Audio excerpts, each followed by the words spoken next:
Around the world, millions of children are born every year with genetic disorders that impact their lives in countless ways. One such disorder is Noonan Syndrome, a rare condition that affects approximately 1 in 2,500 babies born worldwide.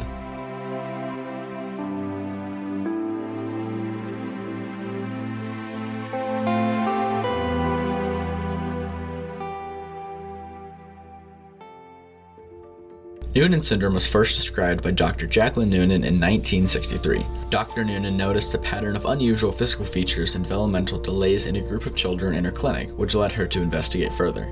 She published her findings in a medical journal, identifying Noonan syndrome as a distinct genetic disorder. The rare genetic disorder prevents normal development in various parts of the body. A person can be affected by Noonan syndrome in various ways, including critical congenital heart defects. Noonan syndrome is an autosomal dominant condition. This means only one parent has to pass down the non-working gene for the child to have the syndrome. However, some cases may not be inherited. Today, researchers are continuing to make strides in understanding Noonan syndrome with ongoing studies and clinical trials seeking to improve diagnosis, treatment, and the outcome for those with the condition. This is John and Honey Sailor and their adorable daughter Grace. Grace was diagnosed with Noonan syndrome when she was born. Can you tell us a bit about your child's diagnosis and how you first found out about Noonan syndrome? We found out when Grace was about 3 weeks old. We had a cardio appointment to rule out some earlier diagnoses that they thought they had found when she was in utero. And they had told us that we were going to have the third echo of her life with probably just a discharge from cardio. And after the echo, they said that they had some concerns with hypertrophic cardiomyopathy, and that they were going to want to do a genetic testing panel for risopathies and like a genetic cardiac panel. After we had the genetic testing done, we were told that there was a possibility that she would have Noonan syndrome, which neither of us had ever heard of. What were some of the initial challenges you faced when you found out about Grace's diagnosis? So when Grace was 11 weeks old, we had her fourth echo of her life. And at that time, we had discovered that her mild hypertrophic cardiomyopathy had worsened to a severe degree. And the cardiac team at Sacred Heart had told us that she had a 20 to 30% chance of surviving to her first birthday. When we asked them about different treatment options, he basically said there weren't really many treatment options. They were going to hospitalize her and put her on a dose of propranolol 4 times a day, which is a beta blocker. It lowers her heart rate and it can somewhat prevent a little bit of the worsening, but it's much like a bandage. It would do nothing to reverse the damage that was already to her heart. So we asked the doctor if we could be, moved to a larger hospital, if we could, we told them that we'd take her anywhere. And he said that the research that doctors have is accessible everywhere and that there simply wasn't much research. So the next week she was hospitalized to start the propranolol. They needed to monitor her side effects. And I asked the rounding doctor the same questions. I guess I was looking for a different answer.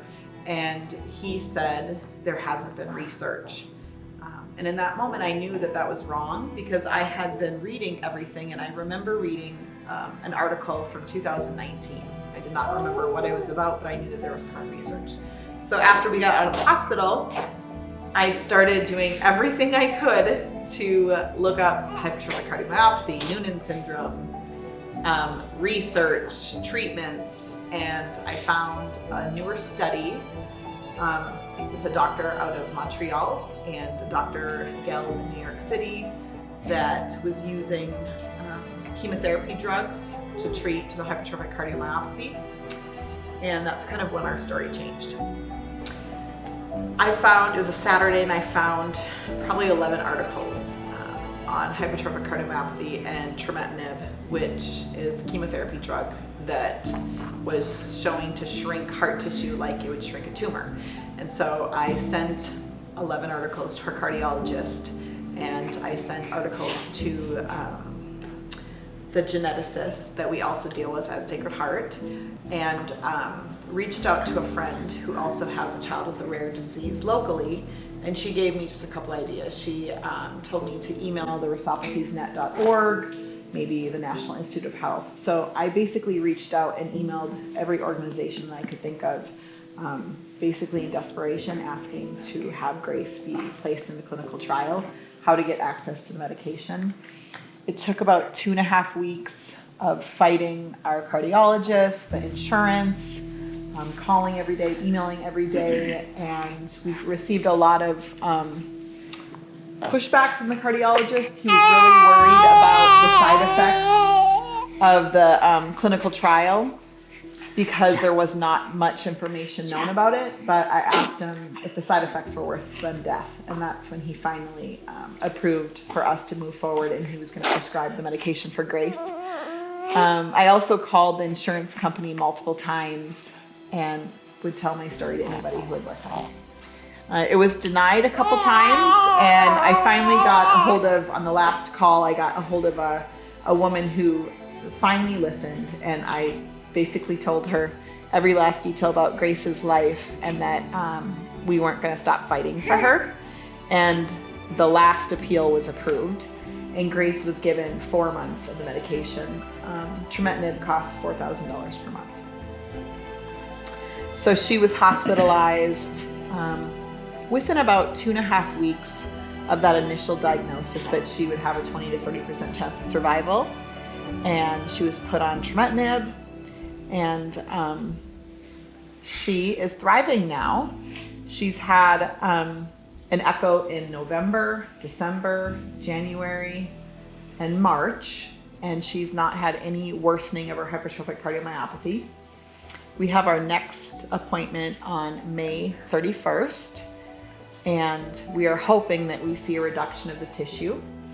There's a blood lab called BNP. It monitors heart failure, and Grace's first blood lab was 3,045, and the clinical range is to be between 0 and 100.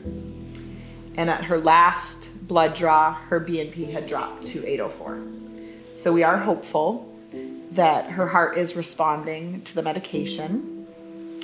And in children that are transitioning off of trametinib, many of them have surpassed their first and second birthdays, and they have either a mild case of hypertrophic cardiomyopathy now, or in some cases it's completely resolved. Our doctors have told us that Grace's will never completely resolve for how severe it is. However, they're very hopeful that she is responding to it. What advice would you give to other parents who may be facing a similar diagnosis or caring for a child with Noonan syndrome or another rare? Go to the professional that is the expert. What we've found is that people really don't know much about Noonan syndrome. In fact, we took her over Easter to urgent care, and the receptionist was Googling Noonan syndrome and reading the definition to the doctor in the back.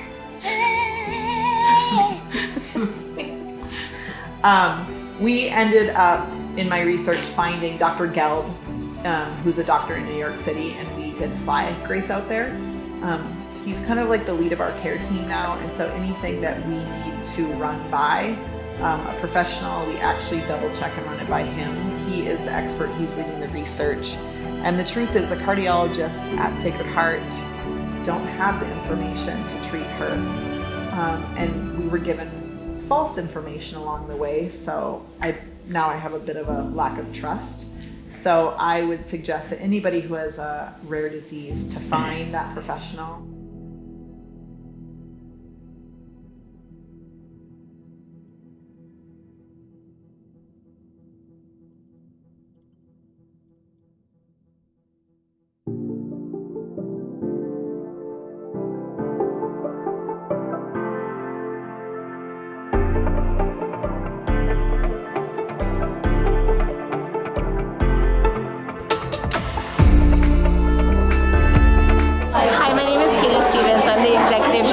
Team Telomere. I met Honey through Hope Education. Both our children have a rare disease. They're different diagnoses, but we still share the common thread of rare motherhood. I wanted to teach Honey how to advocate and fundraise and raise funds that are critical to our children's lives. So that's our goal for tonight, is to get the word out in Coeur d'Alene and just to better reach our community.